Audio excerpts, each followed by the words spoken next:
ஜெய் ஸ்ரீ மாத்ரே நமக. ஜெய் குருதத் ஜெய் குரு பரசுராம். நமஸ்காரம். நான் கரூர்லேருந்து வல்சலா பணிக்கர், பிரசன்ன ஜோதிடர். இன்னைக்கு நம்ம ராகு கேது பெயர்ச்சியோடைய பலன்கள் ரிஷப ராசிக்கு எப்படி இருக்குன்னு பார்க்க போறோம். இந்த ராகு கேது எப்போ பயிற்சி ஆகுது அப்படின்னா, திருக்கணிதப்படி 21/5/2025, வாக்கியப்படி 26/4/2025. அதாவது இந்த வாக்கியப்படிக்கும் திருக்கணிதப்படிக்கும் கொஞ்ச நாள் தான் வித்தியாசம்.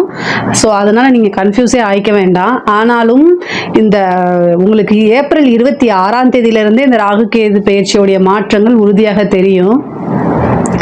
ராகு கேது எப்பவுமே வக்ர கிரகங்கள். இப்போ பார்த்தீங்கன்னா குரு, சனி, மற்ற எல்லா கிரகமுமே வக்ர கிரகம்னா ஒரு 5 மாதம், இத்தனை நாள் குறிப்பிட்ட நாட்கள் தான் இருக்குது. இப்போ குருனா பார்த்தீங்கன்னா ஒரு 5 மாதம் வக்ரத்தில் இருப்பார். இப்போ இதுவே புதன், சுக்கிரன்லாம் கொஞ்சம் நாட்கள் இருப்பாங்க. ஆனால் எப்போவுமே வக்ரத்திலே இருக்கிறது ராகுவும் கேதுமே. ஸோ அதனால பின்னோக்கி தான் போவாங்க. இவ்வளோ நாளாக ராகு ரிஷப ராசியை பொறுத்த வரைக்கும் 11ஆம் இடத்துல இருந்துச்சு. இப்போ ராகு மீன ராசியிலிருந்து கும்ப ராசிக்கு பயிற்சி ஆகிறது. அதாவது உங்களுக்கு 11ஆம் இடத்துல இருந்து 10ஆம் இடத்துக்கு ராகுவும், கேது கன்னி ராசியிலிருந்து சிம்ம ராசிக்கு பயிற்சி ஆகிறாரு. அப்போ உங்களுக்கு 5ஆம் இடத்துல இருந்து 4ஆம் இடத்துக்கும் பயிற்சி ஆகுது. இதுதான் இப்போ அதாவது ராகு 10ஆம் இடத்துக்கும் கேது 4ஆம் இடத்துக்கும் பயிற்சி ஆகுது. இது உங்களுக்கு ரொம்ப ரொம்ப வளர்ச்சி தான். அதாவது நான் என்னுடைய இதில் சனி பயிற்சியும் சொல்லியிருக்கேன், குரு பயிற்சியும் இருக்குது. அடுத்தது இந்த தமிழ் புத்தாண்டு பலன்கள் இதெல்லாமே நீங்க பார்த்துருந்தீங்கன்னா தெரியும். இந்த வருஷம் ரிஷப ராசியை பொறுத்த வரைக்கும் எல்லா பயிற்சியுமே ரொம்ப நல்லா இருக்கு. ராகுவும் 10ஆம் இடத்துல வந்திருக்கனால நல்ல அசுர வளர்ச்சி தான். அதாவது ராகு எந்த இடத்துக்கு வராரோ அந்த இடத்த பிரம்மாண்டப்படுத்தி விடுவாரு. கேது கொஞ்சம் மாற்றி செய்யும். ஆனால் பொருளாதார வளர்ச்சியை பொறுத்த வரைக்கும் கேதுவை விட ராகு தான் பல மடங்கா உயர்த்தி விடும். ராகு யோகக்காரகன், போகக்காரகன் அப்படின்னு பல பேர் இருக்கு. யோகம்னா என்ன? உங்களுக்கு என்ன வேணும் நீங்க நினைக்கிறீங்களோ, வாழ்க்கையில ஒவ்வொருத்தருக்கும் ஒவ்வொரு டேஸ்ட் இருக்கும், ஒவ்வொருத்தருக்கும் ஒவ்வொன்று தேவை இருக்கும். எனக்கு இதுதான் யோகம், நீங்க என்ன விஷயங்களை நினைக்கிறீங்களோ அத்தனை யோகத்தையுமே அவர் கண்டிப்பா செய்வாரு. ரிஷப ராசியை பொறுத்த வரைக்கும் மெயினா பணத்தை தான் அவங்க யோகமா நினைப்பாங்க. ஸோ பணம் அப்படிங்கக்கூடிய விதம் பல வழிகளில் உங்களுக்கு வரும். நீங்கள் செய்யக்கூடிய அத்தனை காரியங்களுமே உங்களுக்கு வெற்றியைத்தான் கொடுக்கும். ஏன்னா 10ஆம் இடம்ங்கிறது காரிய வெற்றியை குறிக்கக்கூடிய இடம். அது இல்லாமல் நம்ம தொழிலை குறிக்கக்கூடியது. தொழில் ஸ்தானத்துக்கு வராரு. அப்போ தொழிலில் நீங்கள் என்ன காரியங்கள் செஞ்சாலுமே அது வெற்றி தான். தொழிலில் எவ்வளோ விஷயங்கள் செஞ்சாலுமே அது சக்ஸஸை தான் உங்களுக்கு கொடுக்கும். மிகப்பெரிய லெவலில் சக்ஸஸ், சாதாரண வெற்றி கிடையாது, மிகப்பெரிய லெவலில் சக்ஸஸை கொடுத்துரும். ஒவ்வொரு காரியங்களையும் செய்யும் போது யோசிச்சு நிறுத்தி நிதானமாக செஞ்சாலே வெற்றி மேலே வெற்றி. நீங்கள் 100 டைம் ஒரு எஃபர்ட் போடுறீங்கன்னா அது 1000 டைம் சக்ஸஸ் ஆகும். அந்த மாதிரி ஒரு விஷயங்களை தான் ராகு உங்களுக்கு கொடுக்க போறாரு. கேது 4ஆம் இடத்துக்கு வந்திருக்காரு. இது மிகப்பெரிய லெவலில் உங்களுக்கு நிறைய சக்ஸஸை கொடுக்க போகுது. ஏன்னா 4ஆம் இடம் அப்படிங்கிறது ஒரு பதவி, அரசாங்க வீட்டுக்கே வந்திருக்கு. சூரியன்கிறது தான் அரசாங்கம். கேது சூரியனுடைய வீட்டுக்கு தான் வராரு. 4ஆம் இடம்ங்கிறது அரசியல் பதவி, அரசாங்க பதவி, இது எல்லாமே குறிக்கக்கூடிய இடம். ஸோ அதனால கவர்மெண்ட் ஜாப்க்கெல்லாம் யாரெல்லாம் ட்ரை பண்ணுறாங்களோ, கவர்மெண்ட் ஜாப்க்கு யாரெல்லாம் ட்ரை பண்ணுறாங்களோ அவங்க எல்லாத்துக்குமே சக்ஸஸ்ங்க. ரிஷப ராசியில் யாராவது இருந்தால் சொல்லுங்கள், அதுக்கு நல்ல பரிகாரமாக நான் சொல்கிறேன். ஆனால் கவர்மெண்ட் ஜாப் ட்ரை பண்ணுறீங்க அப்படின்னா கண்டிப்பாக 100% உங்களுக்கு ஒரு இந்த ராவுக்கு இந்த 1.5 வருஷத்துக்குள்ளே ஒரு நல்ல போஸ்டிங் உறுதியாக உங்களுக்கு கிடைக்கும். போஸ்டிங்னா என்னென்னா நல்ல போஸ்டிங்கே கிடைச்சிரும். மிகப்பெரிய லெவலில் அது உங்களுக்கு ஒரு வளர்ச்சியா இருக்கும். அதே நேரத்தில் 10ஆம் இடத்துல ராகு வந்திருக்கனால அதாவது பதவி மேலும் மேலும் உங்களுக்கு உயர்ந்துட்டே போதும். திடீர்னு ஒரு ப்ரொமோஷன் கிடைக்கிறது. நீங்க செய்யக்கூடிய பிஸ்னஸ் இப்போ ஒரு இடத்துல பிஸ்னஸ் நீங்க பண்ணிட்டு இருப்பீங்க, அதே மாதிரி இன்னொரு பிரான்ச் போடுறது, அப்புறம் டெவலப் ஆகிறது. நீங்க செய்யக்கூடிய இது பிஸ்னஸ் தொழில் என்னன்னா மேலும் மேலும் விருத்தி ஆகிறது. அதுவும் இல்லாமல் இம்போர்ட் எக்ஸ்போர்ட் செய்யறவங்களுக்குலாம் இது ஒரு ரொம்ப சூப்பர். உற்பத்தி சார்ந்த தொழில்களாக இருந்தாலும் நல்ல பிரம்மாண்டமான வளர்ச்சியை கொடுக்க போகுது. அதே நேரத்தில் இம்போர்ட் எக்ஸ்போர்ட் பிஸ்னஸ்க்கும் ரொம்ப சூப்பராக இருக்க போகுது. அதே மாதிரி ஆர்டிஃபிஷியல், அதாவது செயற்கை முறையில் செய்வோம் இல்லைங்களா. இப்போ ஒரு பட்டு அப்படின்னா இயற்கை பட்டு ஒன்று இருக்கு, செயற்கை பட்டுன்னு ஒன்று இருக்கு இல்லைங்களா. இந்த மாதிரி செயற்கையாக செய்யக்கூடியது உங்கள் இதில் ஒரு ரசாயனம் சம்பந்தப்பட்டது, இந்த மாதிரி விஷயங்கள் எல்லாமே சக்ஸஸ் தான். இந்த காலத்தில் ராகுவோடைய காரகத்துவங்கள் இல்லாமல் எந்த பிஸ்னஸுமே இயங்கலை. மேக்சிமம் ஆஃப் அப்படிதான் இருக்கு. ஸோ அதனால நீங்க நீங்கள் என்ன தொழில் செஞ்சாலுமே அந்த தொழிலில் நல்ல பிரம்மாண்டமான வளர்ச்சி, தொழில் மூலிமா நல்ல வருமானம், காரியங்கள் எல்லாமே வெற்றியாகிறது, கடன் ரீதியாக இருக்கக்கூடிய பிரச்சனைகள் எல்லாமே சால்வ் ஆகிறது, தொழிலுக்காக வீடு வாங்குறது, தொழிலுக்காக இடம் வாங்குறது, தொழிலுக்காக சொத்துக்கள் வாங்குறது, வாகனங்கள் வாங்குறது, இந்த மாதிரி விஷயங்கள் எல்லாமே நடக்கும். அதே மாதிரி ஜாப்காக ட்ரை பண்ணிட்டு இருக்கவங்க, படித்து முடிச்சுட்டு ஜாப்காக ட்ரை பண்ணிட்டு இருக்கவங்களுக்கு ஒரு நல்ல பதவி ஸ்தானத்தில் கேது வந்திருக்கனால நல்ல பதவி கிடைக்கும். முக்கியமாக வந்து படிக்கக்கூடிய குழந்தைங்களுக்கு வந்து படித்து முடிச்சு இந்த நீட் எக்ஸாம்ஸ்லாம் பாஸ் பண்ணாமல் இருப்பீங்க இல்லையா, இந்த டைம் உங்களுக்கு நல்ல ரிசல்ட். ரிஷபராசியில் பொதுவாகவே எல்லாருமே பாஸ் ஆகுங்க. ஆனால் ரிஷபராசிக்கு வந்து 4ஆம் இடத்துல வந்திருக்கனால இந்த நீட் எக்ஸாம்ஸில் ஈஸியாக கிளியர் பண்ணுறதுக்கு அதிக வாய்ப்புகள் இருக்குது. நீங்கள் வந்து யோசிக்காமல் ட்ரை பண்ணுங்கள். யாருக்கெல்லாம் இன்டர்வியூ அட்டன் பண்ணுறீங்களோ அவங்க எல்லாத்துக்குமே வேலை கிடைக்கும். அந்த மாதிரி ஒரு அமைப்பு தான் இருக்குது. சேம் இன்னொரு விஷயம் என்ன அப்படின்னா, படிக்கக்கூடியவங்க வந்து என்னன்னா படிப்பில் நல்ல மார்க் எடுக்கிறது, நல்ல ஞாபகத்திறன், படிப்பில் நல்ல ஆர்வம், இது எல்லாமே கிடைக்கும். கவர்மெண்ட் ஜாப் அப்படிங்கிறது ரிஷபராசியை பொறுத்த வரைக்கும் உறுதியாக கிடைக்கும். நீங்கள் தாராளமாக ட்ரை பண்ணுங்கள். இந்த 1.5 வருஷத்துக்குள்ள உங்களுக்கு ஒரு நல்ல அதிர்ஷ்டம் தேடி வரக்கூடிய அமைப்புகள் இருக்குது. அதே மாதிரி தாய்வழி சம்மந்தப்பட்ட சொத்துக்களில் வந்து எவ்வளோ பிரச்சனைகள் இருந்தாலும் அது எல்லாமே சால்வ் ஆகும். அதே மாதிரி கோர்ட்டு கேஸ் பிரச்சனைகள் இருந்தாலும் சால்வ் ஆகும். தாயாருடைய சொத்துக்கள் தானாக தேடி வரும். தாயாருடைய உடல்நிலையில் ரொம்ப கவனமாக இருக்கணும். வண்டி வாகனங்களில் போகும்போது கவனமாக இருக்கணும்.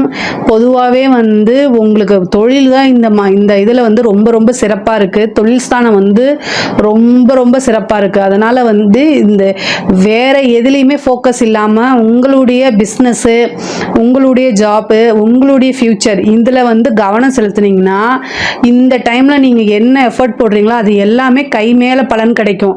அப்போது நீங்கள் ஈஸியாக செட்டில் ஆயிடலாம். அதுக்கு உண்டான வழிவகை தான் இந்த வருஷம் உங்களுக்கு கொடுக்குது. இதை கரெக்டாக யூட்டிலைஸ் பண்ணிக்கிங்க. உங்களோட கையில் தான் இருக்குது. அதே மாதிரி வாகனங்களில் போகும்போது கவனமாக இருக்கணும். நீங்கள் ஜாக்கிரதையாக தான் போவீங்க, விழிப்புணர்வோடு தான் போவீங்க. ஆனால் ஆப்போசிட்டில் வரவங்க வந்து அதே கான்செப்டில் வருவாங்களா அப்படின்னு தெரியாது. ஸோ இருந்தாலுமே ரொம்ப ரொம்ப கவனமாக போங்க. அது இல்லாமல் நீங்கள் உங்கள் தாயாரோடு போகிறீங்க அப்படின்னா இன்னும் மேலும் கவனமாக இருக்கணும். மேக்ஸிமம் நைட் டைம் ட்ராவல் பண்ணுறது, லாங் ட்ரைவ் பண்ணுறது, இந்த மாதிரி விஷயங்களை அவாய்ட் பண்ணுறதுக்கு மேக்ஸிமம் ட்ரை பண்ணுங்கள். இருந்தாலும் இந்த 4ஆம் இடத்துல வந்திருக்கக்கூடிய கேது வந்து இந்த லைசன்ஸ் எடுக்கிறதோ இல்லை வண்டிக்கு வந்து அடிக்கடி இதாகிறது, இந்த மாதிரி விஷயங்கள்லாம் கொடுத்துரும். அதே மாதிரி ஒரு நிறைய பேத்துக்கு வீடு கட்டக்கூடிய கனவுகள் இருக்கும், வீடு வாங்கக்கூடிய கனவுகள் இருக்கும். ஏற்கனவே கட்டின வீட்டை வாங்கி ரெனோவேஷன் பண்ணி நீங்கள் புதுசாக குடி புகிறதுக்கு உண்டான பிராப்தம் இந்த கேது வந்து 4ஆம் இடத்துக்கு வந்திருக்கனால அதை அமைச்சு கொடுப்பாரு. உங்களுக்கு ஒரு விஷயம் தேடி வரும்போது அதை கரெக்டாக யூட்டிலைஸ் பண்ணிக்கோங்க. விநாயகருக்கு வழிபாடு பண்ணுங்க. ஞாயிற்றுக்கிழமையில் வரக்கூடிய யமகண்ட நேரத்தில் கணபதி வழிபாடு 2 தீபம் தேங்காய் எண்ணெயில் வெள்ளருக்கு வச்சு நீங்கள் போட்டிங்க அப்படின்னா, வெள்ளருக்கு வந்து பார்த்திங்கன்னா சாதாரணமாக எரியாது. ஸோ வெள்ளருக்கு திரின்னு வாங்கிக்கோங்க. நாட்டு மருந்து கடையிலையோ இல்லை பூஜா ஸ்டோர்ஸ்லேயோ கிடைக்கும். அதை வந்து என்ன செய்யணும் அப்படின்னா, ஒரு வெள்ளை நூல் எடுத்து அதை வந்து அப்படியே சுற்றிட்டு அதை போட்டு தேங்காய் எண்ணெயில் ஊற வச்சிடணும். அப்போ தான் அது எரியும், இல்லைன்னா எரியாது. அதை 2ஆக கட் பண்ணிவிட்டு 2 அகல் விளக்கு மண் தீபம் வாங்கி, பேராசூட் ஆயிலெல்லாம் யூஸ் பண்ணிடாதீங்க. அதாவது சுத்தமான செக்கில் ஆட்டின தேங்காய் எண்ணெயை வாங்கி தீபம் போடுங்க. அந்த தீபம் நல்லா எரியும் போது உங்களுக்கு என்ன காரியங்கள் எடுத்தாலும் சக்ஸஸ் ஆகும். விநாயகரை வேண்டிட்டு போடுங்க. இப்போ நீங்கள் வீடு வாங்கணும்னு நினைக்கிறீங்க அப்படின்னா 7 ஞாயிற்றுக்கிழமை யமகண்ட நேரத்தில் இதை போடுங்க. நிறைய பேத்துக்கு இது சக்ஸஸ் ஆகிருக்கு. இப்போ 4ஆம் இடத்துக்கு கேது வந்திருக்கனால சொத்து சேர்க்கை ரிஷபராசியை பொறுத்த வரைக்கும் உறுதியாக உண்டு. சொத்து சேர்க்கை ரிஷபராசியை பொறுத்த வரைக்கும் உறுதியாக உண்டு. கண்டிப்பாக நீங்கள் வாங்கிடலாம். இந்த பரிகாரத்தை செய்யுங்க. மிகப்பெரிய லெவலில் உங்களுக்கு யோகம் இருக்குது. பொதுவாகவே 10ஆம் இடத்துக்கு வந்திருக்கனால தொழில் ரீதியாக நீங்கள் வெளிநாடு போகிறது, வெளியூர் போகிறது, இந்த மாதிரி விஷயங்கள் தொழிலுக்காக போகிறதுக்கு உண்டான அமைப்புகள்லாம் இருக்குது. தந்தையாருடைய தேக ஆரோக்கியத்தில் கவனமாக இருக்கணும். தந்தையார் வழி சொத்துக்கள், தந்தைக்கு நல்ல வருமானங்கள், இது எல்லாமே இருக்குது. பொதுவாகவே வந்து கலைத்துறை சம்மந்தப்பட்டவங்களுக்குலாம் இது நல்ல பெரிய வளர்ச்சியாக இருக்குங்க. படிக்கிற குழந்தைங்களும் படிப்பில் நல்லா வருவாங்க. மிகப்பெரிய லெவலில் உயரத்துக்கு, அதாவது ஒரு பெரிய பாராட்டு, அங்கீகாரம், இது எல்லாமே கிடைக்கிறதுக்கு அமைப்புகள் இருக்குது. அரசியல் துறை சம்பந்தப்பட்டவங்களுக்குலாம் இது ரொம்ப ரொம்ப சூப்பராக இருக்குது. அதாவது எதிர்பார்க்காத அளவுக்கு வளர்ச்சி. 4ஆம் இடத்துக்கு பதவி ஸ்தானத்துக்கு வரனால ஒரு நல்ல பதவி கிடைக்கிறது மிகப்பெரிய லெவலில் இருக்குது. பொதுவாகவே இந்த ராகு கேதுக்கள் தான் வந்து நிறைய மாற்றங்களை கொடுக்கக்கூடிய கிரகமாக இருக்கனால இந்த ராகு கேது பயிற்சி வந்து நிறைய நல்ல மாற்றங்கள், உங்களோட வாழ்க்கையில் இருக்கக்கூடிய கஷ்ட நிலைகள் மாறி நல்ல நிலைக்கு உங்களை உயர்த்தி கொண்டு போகும். இதுக்கு நீங்கள் இந்த பரிகாரங்களை சொல்லக்கூடிய பரிகாரங்களை மட்டும் செஞ்சுக்கோங்க. மிகப்பெரிய லெவலில் உங்களுக்கு வளர்ச்சி இருக்குது. அதுவும் பொருளாதார ரீதியாக நல்ல வளர்ச்சி இருக்குது. மிக முக்கியமாக வந்து கணவன் மனைவியிடையே இருக்கக்கூடிய பிரச்சனைகள் வந்து கை தூக்கும். பொருளாதார ரீதியாக இருக்கக்கூடிய பிரச்சனைகள் சால்வ் ஆகும்போது நீங்கள் வந்து உங்களுடைய ரிலேஷன்ஷிப்பில் கொஞ்சம் பிரேக் ஆகிறதுக்கு வாய்ப்பு இருக்குது. கணவன் மனைவியிடையே வந்து சம்டைம் வந்து பிரச்சனைகள் வரத்துக்கு வாய்ப்பு இருக்குது. ஸோ அவங்களெல்லாம் அனுசரித்து போகணும். பொருளாதாரம் இருந்துட்டாலே நிறைய விஷயங்களை கிளியர் பண்ணிட முடியும். இதை நீங்கள் உங்கள் லைஃப் பார்ட்னருக்கு சொல்லி புரிய வச்சு தான் ஆகணும். பெண்களை பொறுத்த வரைக்கும் நல்ல டைமு, முன்னேறதுக்கு காலகட்டங்கள். ஸோ உங்களுடைய கெரியர் சம்மந்தப்பட்ட விஷயங்களை ஃபேமிலிக்குள்ளே சொல்லி டிஸ்கஸ் பண்ணுங்கள். இந்த டைம் உங்களுக்கு ஆதரவு கிடைக்கிறதுக்கு வாய்ப்பு இருக்குது. ஏன்னா குரு வந்து ராகுவை பார்க்குது. ஸோ அதனால் நல்ல டைம் இருக்குது, நல்ல வாய்ப்புகள் இருக்குது. அதை கரெக்டாக யூஸ் பண்ணிக்கோங்க. ஆடை ஆபரண சேர்க்கை இது எல்லாமே இருக்குது. 4ஆம் இடத்துல வந்திருக்கக்கூடிய கேது வந்து வண்டி வாகனங்கள் வாங்கக்கூடிய அமைப்பை கொடுக்கும். ஆடை ஆபரண சேர்க்கை உண்டு, சொத்து சேர்க்கையெல்லாம் உண்டு, மிகப்பெரிய லெவலில் இது.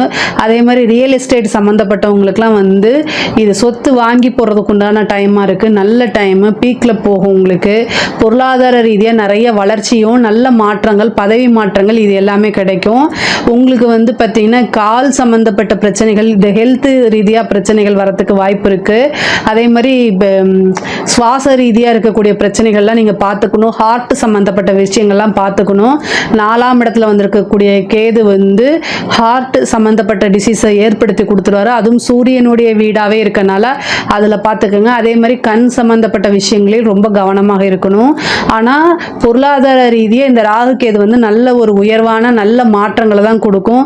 கடன் ரீதியாக இருக்கக்கூடிய நீங்கள் கொஞ்சம் சின்சியராக எஃபர்ட் போட்டிங்க, உங்களோட தொழிலில் கவனத்தை இது பண்ணினீங்க அப்படின்னா கடனே உங்களுக்கு இல்லாத வாழ்க்கையை அமைச்சு கொடுத்துரும். யார் யாருக்கெல்லாம் கடன் இருக்கோ அவங்கள கமெண்ட்ஸில் சொல்லுங்கள். நான் இப்போ உங்களுக்கு வந்து பரிகாரங்கள் சொல்கிறேன். ரிஷப ராசியில் உங்களுக்கு கடன் ரீதியாக பிரச்சனை இருக்குது அப்படின்னா கமெண்ட்ஸில் சொல்லுங்கள். நான் கண்டிப்பாக வந்து உங்களுக்கு ஒரு நல்ல பரிகாரங்கள் சொல்கிறேன்.